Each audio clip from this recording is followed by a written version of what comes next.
세계 환경의 날을 맞아 서울과 부산, 인천, 대전, 경기 등 지자체별로 환경의 날을 기념해 자체 기념식과 환경정화 활동 등을 펼쳤습니다. 하지만 환경 피해를 입은 피해자들은 건강 피해로 시달리고 있다고 목소리를 높였습니다. 저는 2007년도에 이 침대를 쓰기 시작해서 2018년도까지 11년을 사용하고 2015년에 암이 발생해서 수술했고 2017년도에 다른 암이 또 발견되었어요. 제가 2번씩이나 암으로부터 벗어날 수 없었던 그 이유가 뭔가 했는데 지금은 알 것 같아요. 어떤 거 쓰셨죠? 뉴 웨스턴 슬리퍼 이게 17개까지 나와요. 제가 지금 이 매트리스를 보관하고 있어요. 우리 집사람은 2020년 8월 10일 날 세상을 떠났습니다. 세상을 떠날 때까지 21번의 병원 입원과 16번의 중환자실 치료를 받았고요.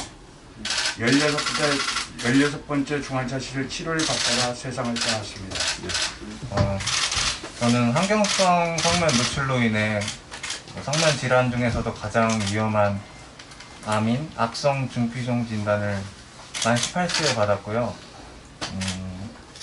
진단받은 지 10년이 지났지만 지금까지도 후유증과 원인 미상의 통증으로 시달리고 있습니다. 그리고 또 왼쪽 폐 전체 절제로 인하여 호흡기 장애, 심한 장애 정도까지 판정을 받아서 앞으로도 계속 그렇게 생활해야 하는 상황입니다. 최영 환경보건시민센터 소장은 서울 종로구 환경보건시민센터에서 유엔 세계 환경의 날을 맞아 환경성 건강피해 구제법 인정자 만여 명에 대한 환경피해 실태 조사 결과를 기자회견을 가지고 문제점과 대책을 요구했습니다. 이제 오늘 저희들이 조사한 핵심적인 내용을 전부 종합한 표입니다. 환경성 건강 피해자 구제 관련 인정 현황 그렇게 되어 있습니다. 말씀드린 대로 가습기 살균제 그리고 성면 그리고 이 두 가지 이 문제는 특별법에 의해서 개별적인 특별구제법이 만들어져서 가습기 살균제는 피해 신고가 7,469명, 그중에 사망자가 1,661명, 피해 인정자는 이렇게 4,117명, 그중에 사망자가 1,009명입니다. 인정률은 겨우 절반을 넘긴 55%에 불과하죠. 하지만 전체 894만 명, 피해자 95만 명에 비하면 그야말로 사발의 피입니다.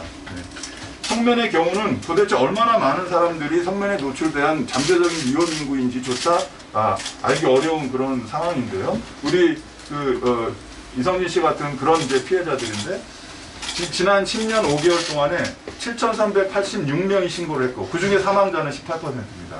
모두 5,159명, 약 70%만이 인정이 된 그런 상태입니다. 인정자의 10명 중에 한 3명에서 4명은 사망입니다. 굉장히 사망률이 높은 그런 문제.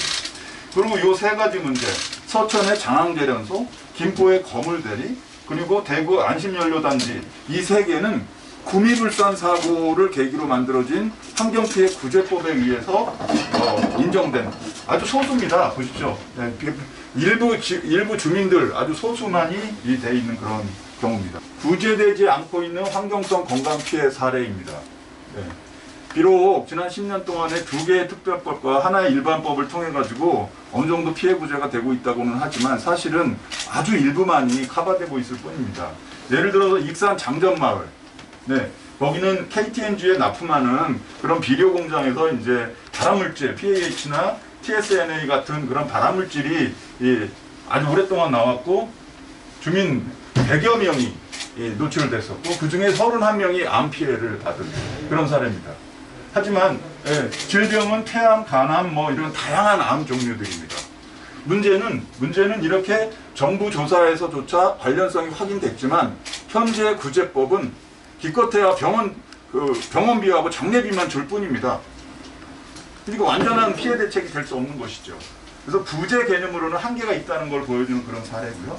여기 나머지 시멘트 공장, 라돈 침대, 우리 저 라돈 침대 피해자님 계시지만, 예, 그리고 소각장, 각종 그 산업단지, 그리고 대기오염, 이런 문제들에 대해서는 지금 현재 구제법이 전혀 커버하고 있지 못하기 때문에, 예, 지금 제도적인 한계를 보이지 말자, 이렇게 말씀할 수 있을 것 같습니다.